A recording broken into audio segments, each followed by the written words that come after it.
नमस्कार साथियों, स्वागत है आप सबों का रामा क्लासेस में। और अभी हम जानने वाले हैं जो एक खोटा के एक महत्वपूर्ण कहानी छायर से संबंधित कुछ क्वेश्चन को।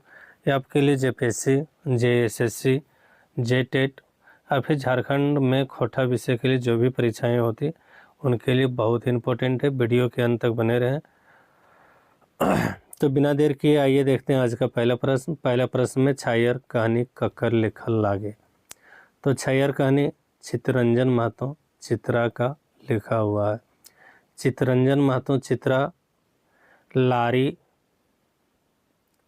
रामगढ़ के लेखक थे। तो याद रखना इनका जन्म लारी रामगढ़ में हुआ था। दूसरा क्वेश्चन, छायर कहानी किस पुस्तक में संकलित है? तो छायर कहानी छायर कहानी संग्रह पुस्तक का नाम है, उसमें संकलित है। तीसरा क्वेश्चन, छायर किस प्रकार की रचना है? छायर कहानी संग्रह है। छायर पूरा पुस्तक के बारे में पूछ रहा है, कहानी संग्रह है। कहानी संग्रह को अगर खोटा में बोलेंगे तो कहानी गोच हो जाएगा, कहानी गोच हो जाएगा। अगला प्रश्न, छायर कहानी संग्रह पुस्तक का प्रकाशन कौन है? तो याद रखना है खोटा भाषा साहित्य संस्कृति अकादमी रामगढ़। कब प्रकाशित हुआ? तो यहीं पर हम देख लेते हैं 2007 ईस्वी में पहला प्रकाशन हुआ है। कब? 2007 ईस्वी में। तो खोटा कहानी संग्रह कहाँ से प्रकाशित हुआ? याद रखना है खोटा भाषा साहित्य संस्कृति अकादमी रामगढ़ से प्रकाशित हुआ है। कब प्रकाशित हुआ इसको तो हम पहले देख लिए। इस पुस्तक में कुल कितने कहानी हैं? तो याद रखना 10। छायर कहानी संग्रह पुस्तक में कितने कहानियों का संग्रह है? तो 10। छायर कहानी के मुख्य पात्र कौन है? तो रोहन और मोहनलाल। देखिए आप कंफ्यूज होंगे जब आपको क्वेश्चन पूछा जाएगा कि इनमें से इस छायर कहानी में से कौन शराब पीते थे, तो दिक्कत होगी रोहन होगा या मोहन होगा। तो याद रखने का एक ट्रिक, मोहन जो होता है सीधा साधा लड़का को ही हम लोग मोहन बोलते हैं। सीधा साधा जो होते हैं वो दारू शराब ये सब नहीं पीते हैं। तो याद रखना कि मोहन जो थे वो सीधा साधा था, दारू शराब नहीं पीते थे, और रोहन जो था वो शराबी था। बस इसको याद रखने से आपका बहुत सारा क्वेश्चन याद हो जाएगा। अगला क्वेश्चन, रोहन और मोहन का मुख्य पेशा क्या था? तो मजदूरी करना। मजदूरी को खोटा में कहेंगे मजूरा करना। क्या करना? मजूरा करना। खोटा में क्या कहेंगे? मजूरा करना। रोहन और मोहनलाल कहाँ काम कर रहे थे? कहाँ काम कर रहे हला? तो काम करे वाले सूरज नारायण चौधरी के नया छात्रावास जो बन रहा था, तो नया पक्का मकान ढलाई वाला मकान कह सकते हैं उसको हम लोग, तो उसी में काम कर रहे थे। कौन कौन? रोहन और मोहन। काम से लौटने के दौरान रोहन और मोहन किस पेड़ के छांव के नीचे में बैठे थे? तो याद रखना ताड़ पेड़ के नीचे छांव में बैठे थे। अगला क्वेश्चन, सूरज बाबू के घर 15-20 दिन से काम करने के बाद दोनों को एक टाइम का छुट्टी, मतलब एक बेरा का छुट्टी मिल गया मजदूरी से। क्यों छुट्टी मिला था? बहुत ही इम्पोर्टेंट क्वेश्चन है। तो याद रखना है कि बालू समाप्त हो गया था, छड़ और सीमेंट था। 15-20 दिन काम चला तो एक दिन बालू समाप्त हो गया, इसलिए एक बेला की छुट्टी दे दिया। सूरज नारायण चौधरी के पिता का नाम क्या था? बिरजू चौधरी। क्या है? बिरजू चौधरी। रोहन और मोहन जब घर वापस आ रहे थे तो बीच में कौन मिला था? तो बीच में मिला था ताड़ी वाला। कौन मिला था? ताड़ी वाला। ताड़ी वाले से मांगकर पानी किसने पिया? तो हम अभी बात किए थे रोहन जो है वो शराबी था, तो रोहन ने ताड़ी पिया। पानी कौन पिया था? पानी मोहन ने पिया था। मोहन देव नारायण चौधरी मास्टर जी को किस पेड़ के छाया के रूप में वर्णन करते हैं?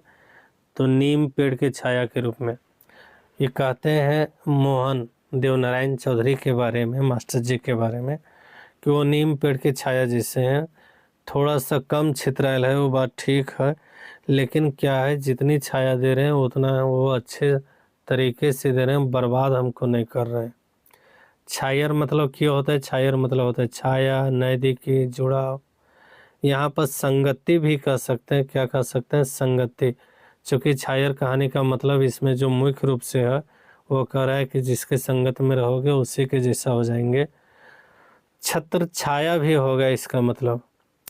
छायर कहानी में बोड़ छायर ककरा कहल गेल है, तो बोड़ छायर मतलब जो बड़े आदमी है सूर्य नारायण चौधरी को। जिनके छत्र छाया में कौन रहते हैं, तो उनके छत्र छाया में रहते हैं रोहन।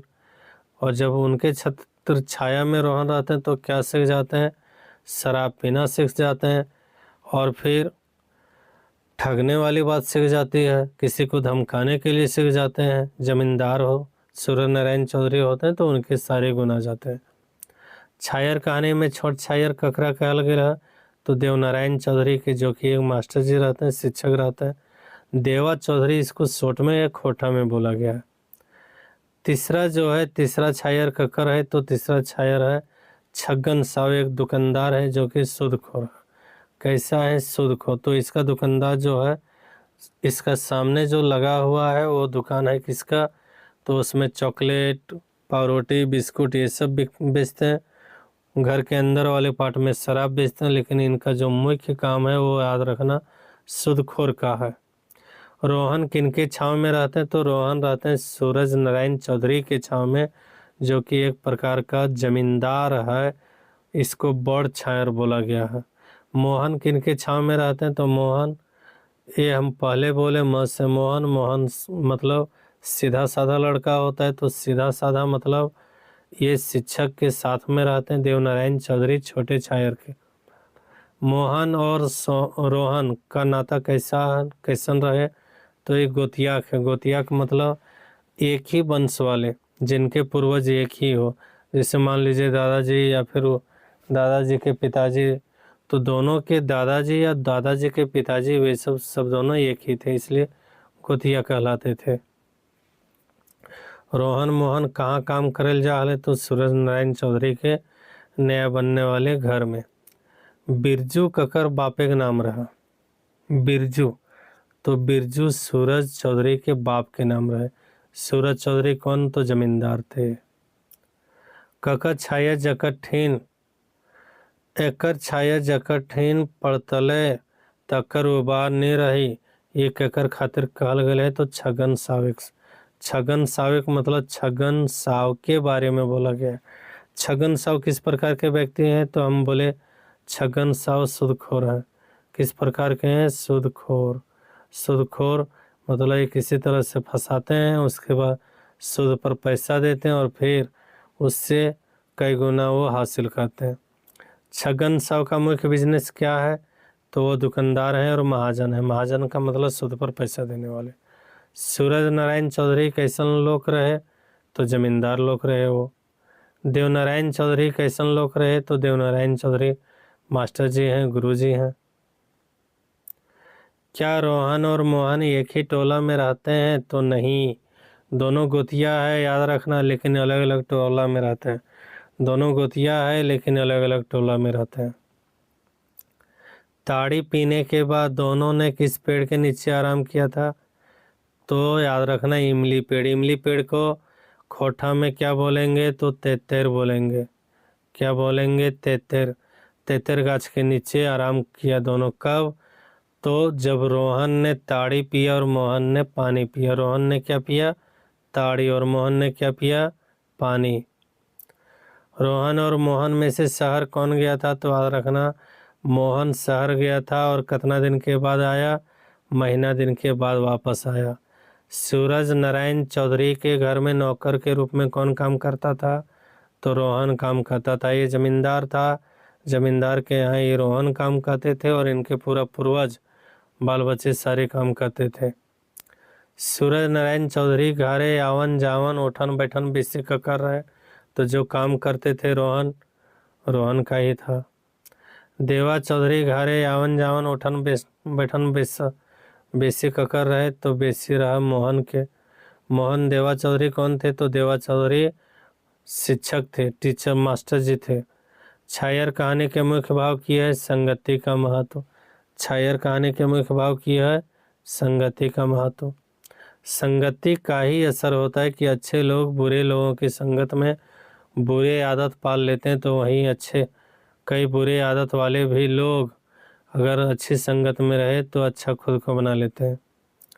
अगला क्वेश्चन, मोहन का सुखी और स्वस्थ होने का कारण क्या था?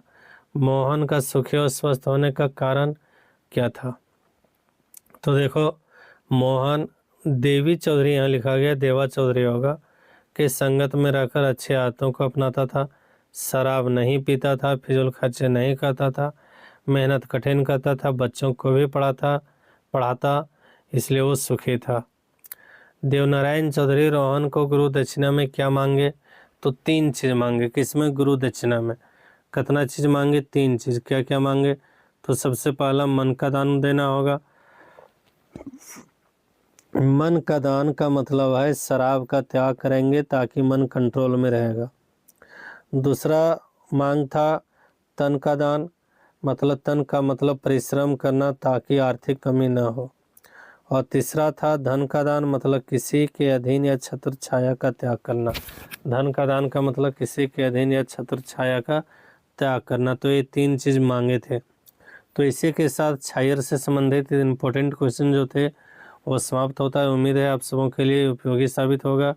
आप इसे अपने दोस्तों के साथ भी शेयर करें और अगर चैनल पर नए हैं तो ज़रूर सब्सक्राइब करें। धन्यवाद।